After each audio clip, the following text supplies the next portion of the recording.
Mastermind,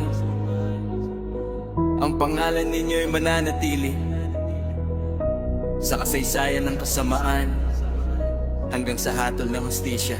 Bumili ng sasakyan, umasa sa tiwala, inabot ng pera ngunit ito'y isang dula. Ex-husband ng pangalan, ipinasa sa biktima. Plano ng benta para sa brand new car na pangarap. Nang dahil sa pera, handang pumaslang. Bakit piya?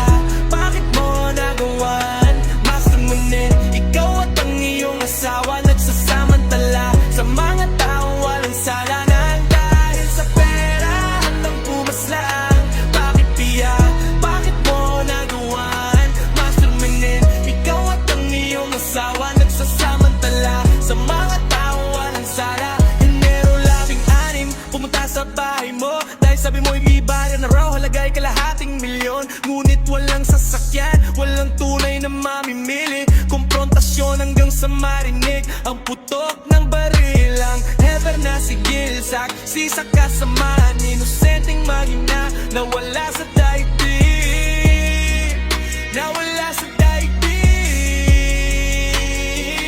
Hanggang dahil sa pera, handang pumaslang. Bakit piya?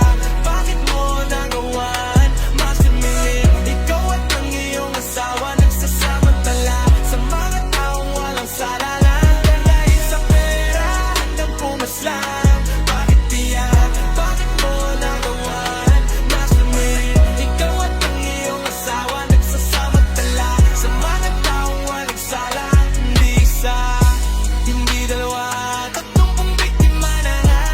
Scammer kayo ng mga sasakyan. Pera lang ang hangat ninyo, patiwala'y pinaliwala.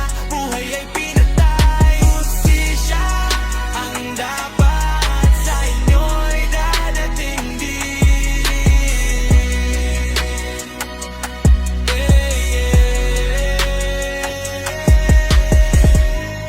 Ang kanta ay batay sa inilahad na impormasyon tungkol sa kaso. Ang paglikha nito ay para ilarawan ang kalupitan ng krimen at hindi para ipagbunye o ibahagi ang anumang illegal na aksyon.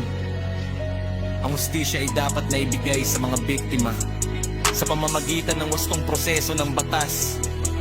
Enyo,